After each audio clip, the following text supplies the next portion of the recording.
welcome to our special show, Let's Talk Infertility. I'm Priyanshi Sharma. Did you know that infertility affects approximately 15% of Indian couples? Yet, it is seldom talked about because of the stigma associated with it. Due to a lack of awareness of what causes infertility, thousands suffer silently and do not seek help. For infertility to be treated, we have to understand how prevalent it is, why it occurs, and what we can do to resolve it. And that is exactly what we aim to do through this campaign, Let's Talk Infertility. Over the next few weeks, we hope to create awareness around a widespread issue, clear some of the myths associated with infertility, and answer your questions about how to treat it. You can visit our website, ndtv.com/Let's Talk Infertility for more information, but also to ask your questions and concerns about IVF treatment. The questions you leave on our website will be answered by specialists from Art Fertility Clinics.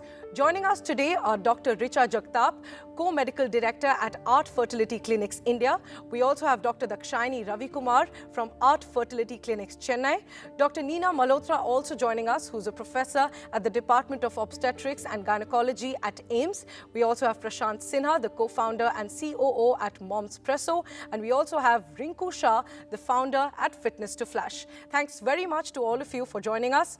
My first question to you, Dr. Richa Jagtap. What causes infertility and what is the size and scale of this condition in India? And is this a women-only problem? Priyanshi, thank you so much for this question and such an important topic that we have. Like you said, it's 15% of the population, but probably we fail to realize it means 1 in 6. We are 6 of us here on this show, and probably one of us could have had some issues with subfertility. That's how close it is to us. And we do talk about India being a country with the largest population. When we have the largest population, by definition, it means we also have a subgroup of infertile people who are also in the largest amount in our country. So this is the issue which is facing us. And when we say infertility, it does not only mean women, it will encompass both of the couple, the men and the women. And that's why it's important that we tackle it head on. We look at it holistically and we try to address all the issues that can happen. But we will talk about it only when we know that we have a safe space to open up, to address our concerns, and to find the right and the scientific answers from an empathetic doctor. Right, of course, that's something that all of us should know. And Dr. Ravikumar, if I can come to you with my next question. As I understand it, reproductive medicine is a very young science. What role does research play in this evolution? And is enough happening across the world and in India as well? Yes, there is lots of research going ahead. In Art Fertility Clinics, we are prolific in publishing many research works we are doing within the center, where our clinicians, embryologists, and the geneticists are involved. We have about almost, we are actually publishing it in best international journals of the human in the field of human reproduction, like human fertility, sterility, such journals. And it has been like in our centers within a brief time of its organization of Art Fertility Clinics across the globe and in India, we have about 72 research papers and articles published in journals like Fertility and Sterility.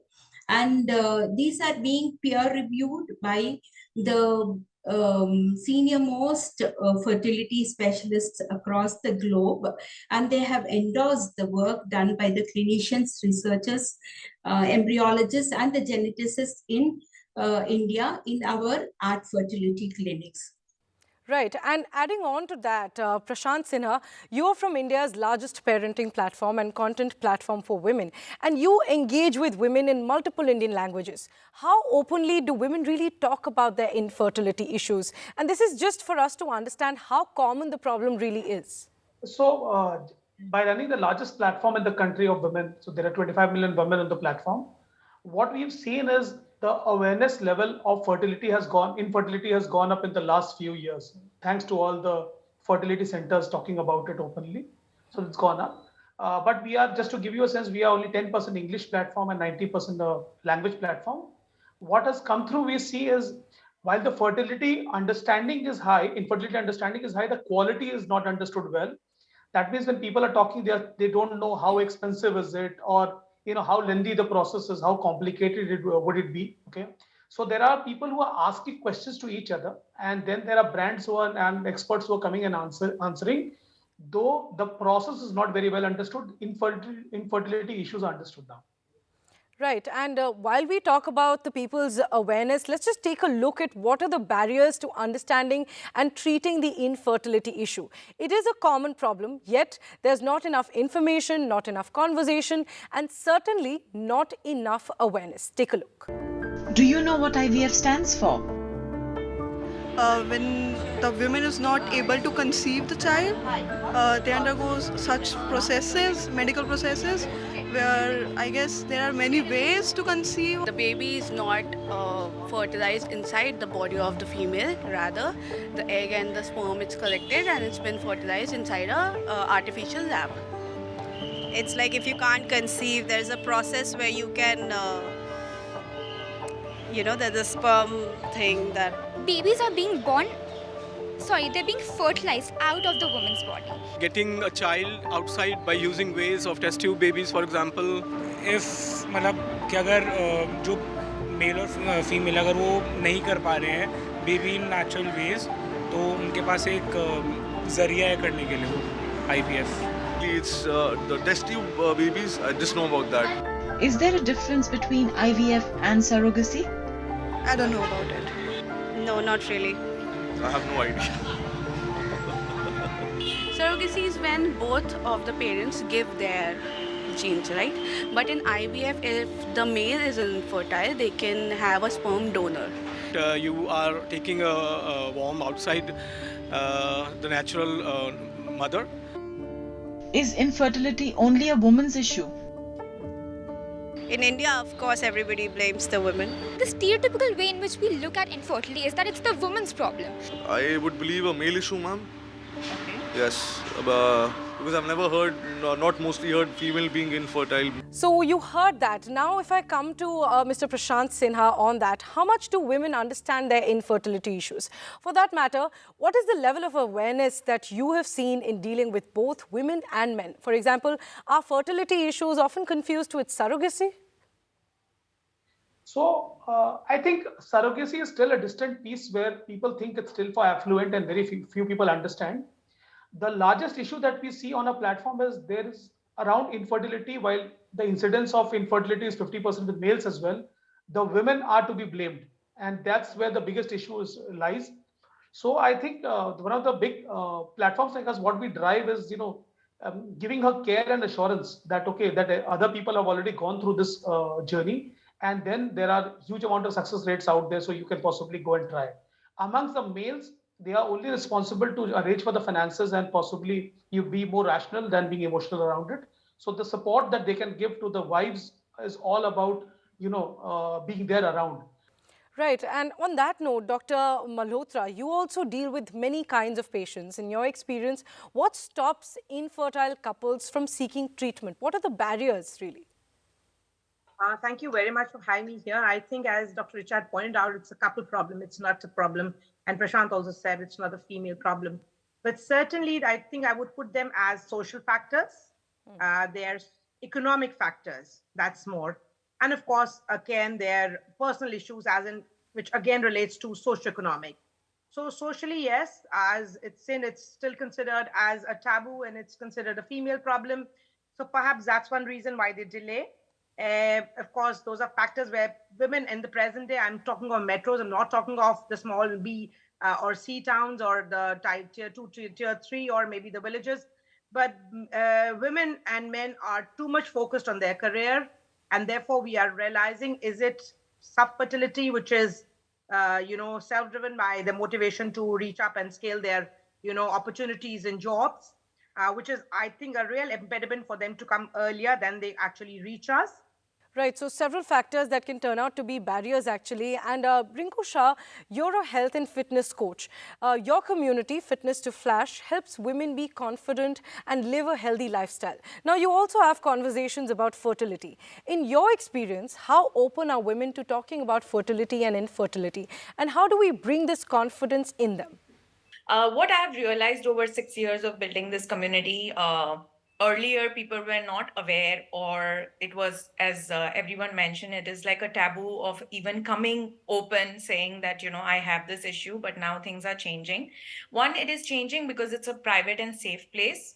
So it's not like still publicly people are going to, and I'm here talking mainly about women because that's what my community is. It's only for women and where they talk about. So to break the taboo, we are encouraging them more and more, sharing our successes, sharing our failures, or sharing that empathy towards them, that they can come and talk.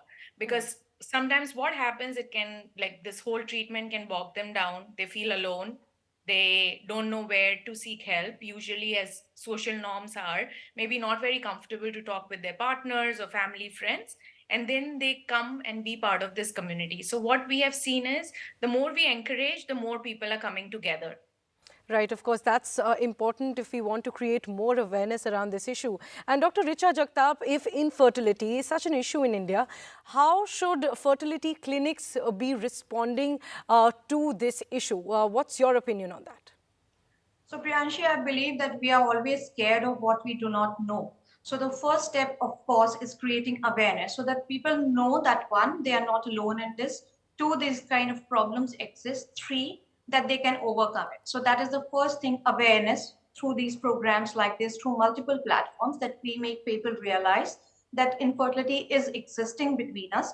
Second is that we try to individualize their treatment, see what is right for them, what is the right options for them, how they can tackle it, what is their body's problem, and then overcome those problems. Third is, we always worry about IVF being fraught with risk and consequences. So we are trying to have a good amalgamation of science and nature. What we are trying is making sure that IVF takes the risk out and gives back the success that the patients are coming to us for, which means, like, we transfer now embryos in natural cycle so that the patients can avoid too much of medication, so that they are not worried about taking a lot of medication throughout their life. And it's known that when they take a lot of medication during the pregnancy, they can have hypertension, they can have other issues. Making natural cycle a way of norm, it is going to be really helpful for them. So holistically approaching it from all the sides is how we will be able to improve these things. Right, of course, a holistic approach is really necessary in this issue. And Dr. Ravi Kumar, as we've talked about this, that there's also a gender bias in understanding fertility issues. Tell us what male infertility is about, and what is its instance, and how does India compare with the rest of the world on this? Yeah, infertility is always thought to be a female issue, especially so in India. Although in the cities, there is a little bit of understanding that both can be the reason. But what we see in our clinics and in the society is, I feel, the tip of the iceberg. There is so much of infertility patients down there in our population across the globe, who are not able to reach clinics. Maybe in India, it is the cost which is also stopping them from coming. In male infertility, whatever patients we are seeing here, about 40 to 50% of them are male infertility patients also. Some of them coming with erectile dysfunctions, some of them sort of into what we call as impotent also sometimes. And many of them are having sperm factors being abnormal. Like, it could be the count, it could be the motility of the sperm, it could be the morphology of the sperm, which is all very important for a healthy embryo to be formed. Right. So while we've talked about the issue and the awareness part as well, let's now talk about solutions. Dr. Richa Jagtap, let's start by understanding what ART is, and within that, what is IVF? Is IVF the only treatment for infertility? So if I break open that short term ART, it is assisted reproductive technologies, ART. which means we are trying them to have reproduction, to conceive, but we are helping them, assisting them. When we talk about ART, it's always thought that we are talking about IVF, but it's not so. Like Dr. Dakshayani mentioned, that assisted reproduction could be a simple thing like doing an intrauterine insemination, where the sperm motility is low and we take the sperm sample, concentrate it, wash it, and put it back in the uterus, and rest of the things happen naturally in the body.